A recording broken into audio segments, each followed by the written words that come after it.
오늘은 장로의 자격이라는 제목으로 말씀을 전하도록 하겠습니다. 일반적으로 장로와 같은 직분자를 세우기에 앞서 직분에 관한 말씀을 전합니다.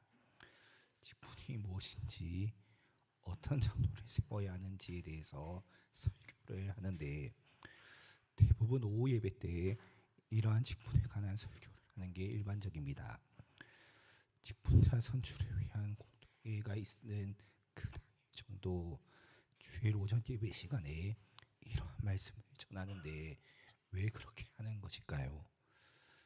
그 이유는 장로를 세우는 것이 장로에 대한 설교가 일반적인 성도와 크게 관련이 없다라고 생각하기 때문입니다.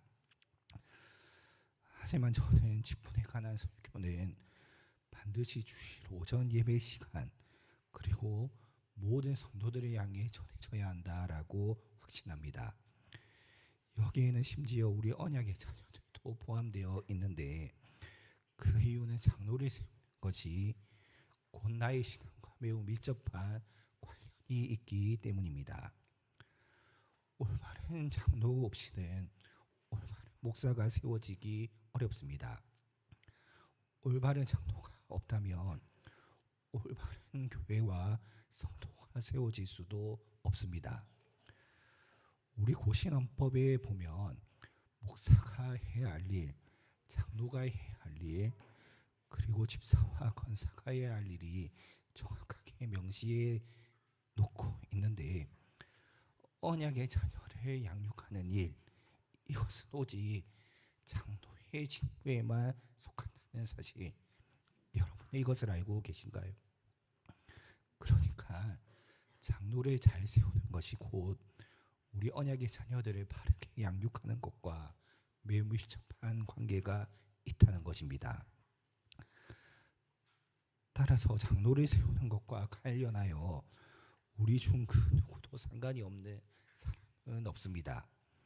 아니, 장로를 바르게 세우는 것이 우리의 신앙과 삶 그리고 가정과 교회와 매우 밀접한 관련이 있다는 사실, 이것을 우리 모두 믿음으로 받아야 할 것입니다.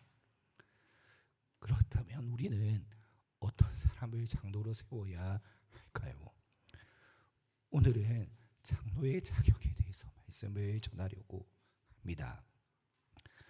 장로는 기본적으로 책망할 것이 없고 아내의 남편이어야 하며 절제하고 신중하고 단정하며 나그네를 대접하고 나그네를 대접하고 가르치기를 잘해야 합니다.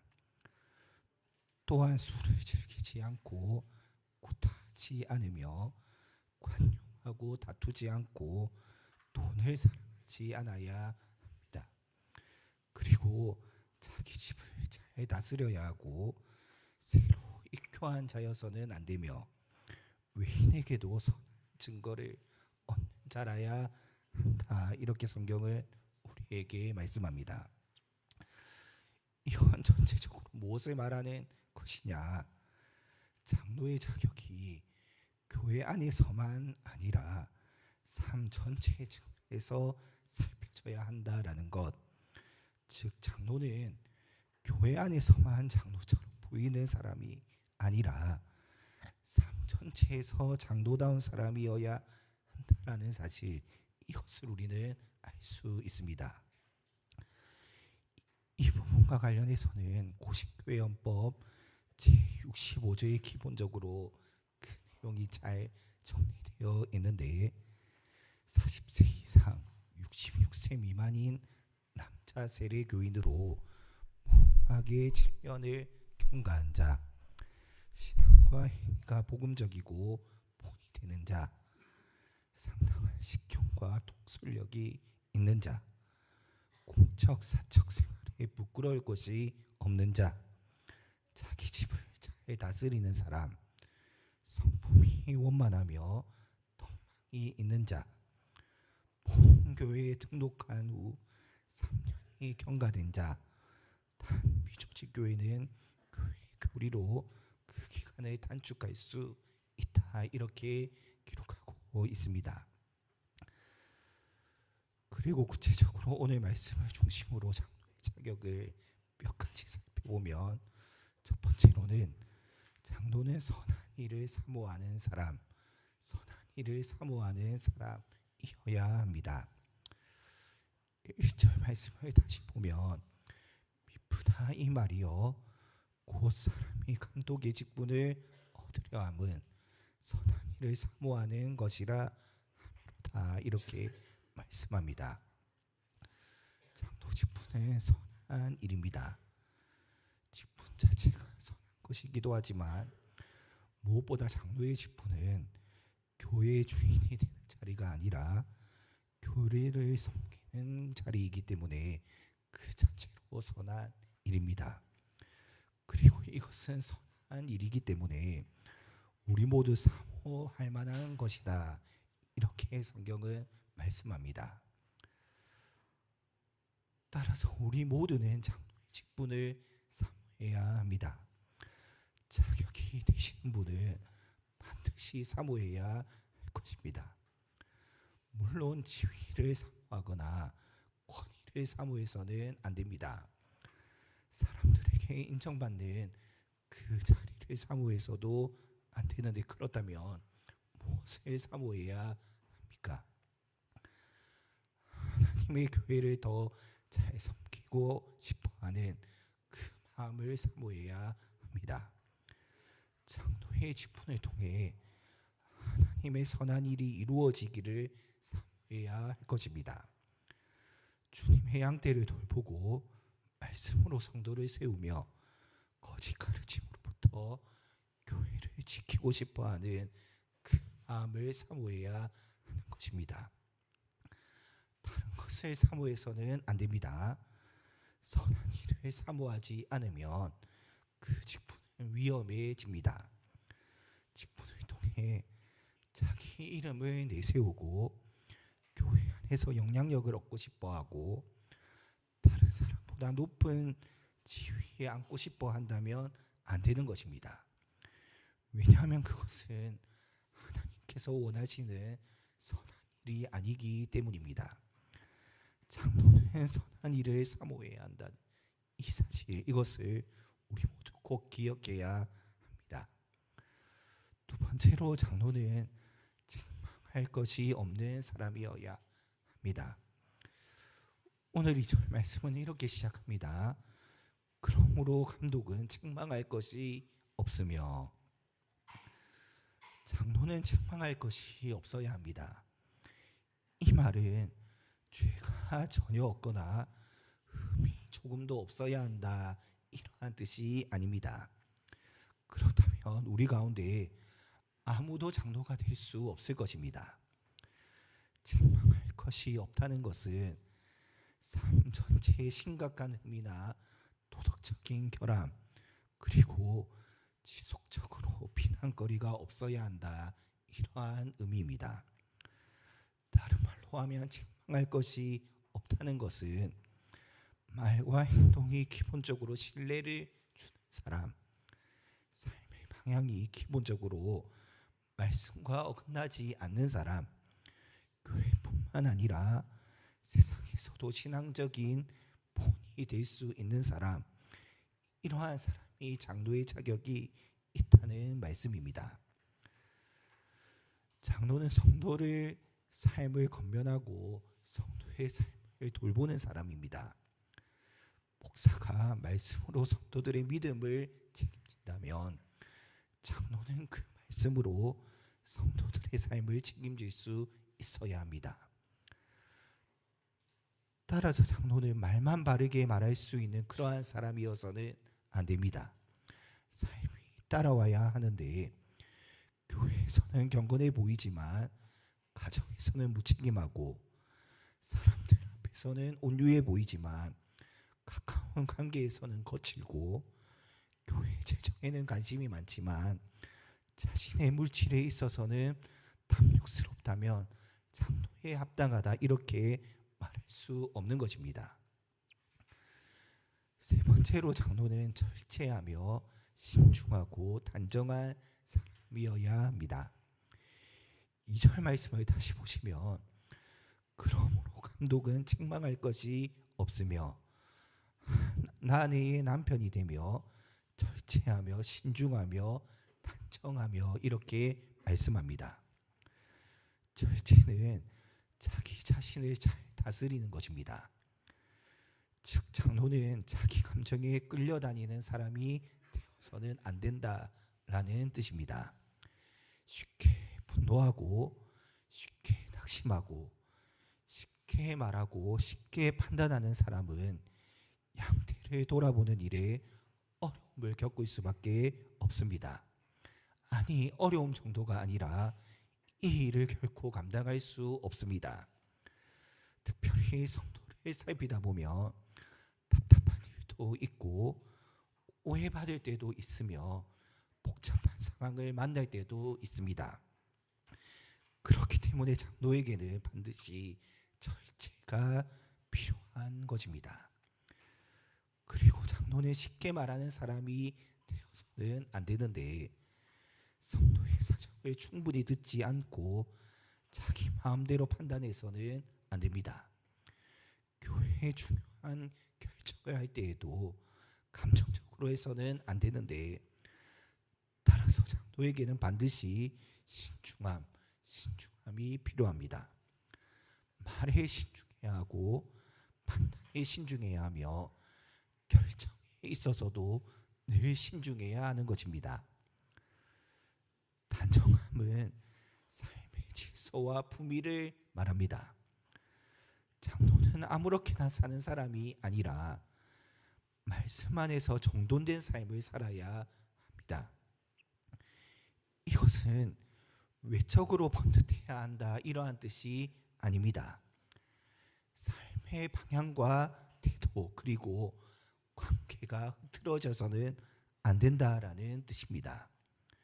우리 교회에 이처럼 절제하며 신중하고 단정한 장로가 세워질 수 있기를 주님의 이름으로 권면합니다.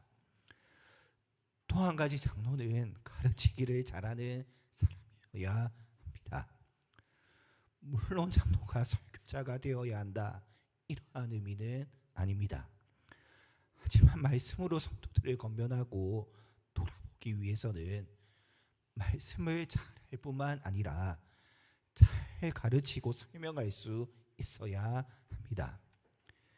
계속해서 강조하지만 장로는 성도가 낙심했을 때 다른 것이 아니라 말씀으로 위로해야 합니다.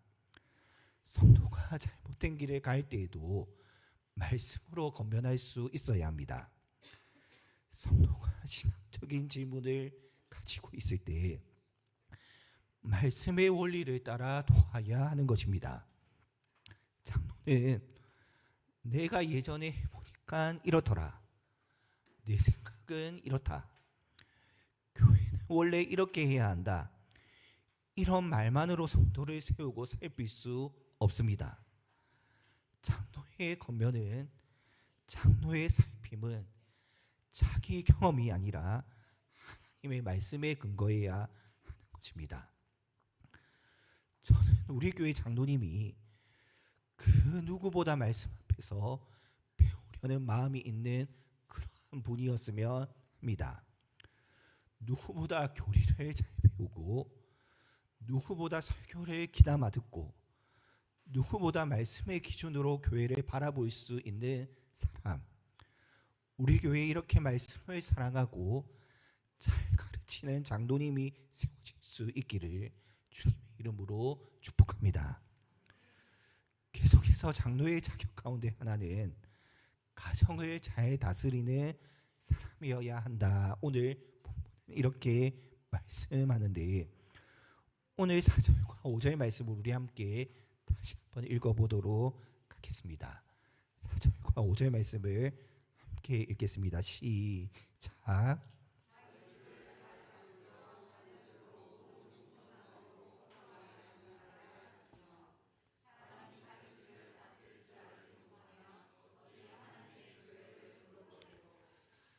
장로가 될 사람은 자기 집을 잘 다스려야 합니다.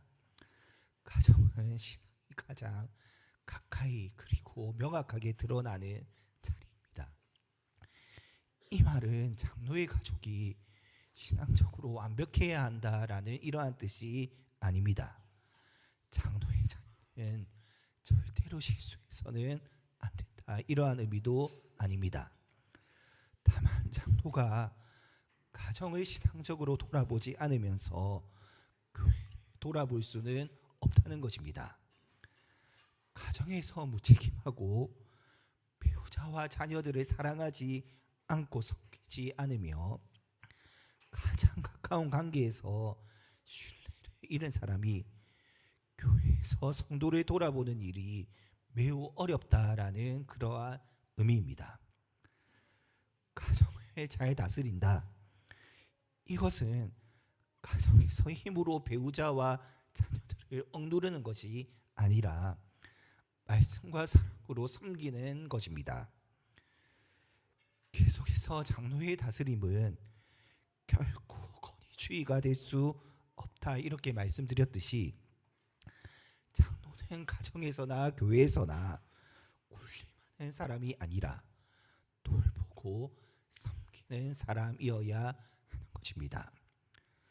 중요한 것은 이것입니다.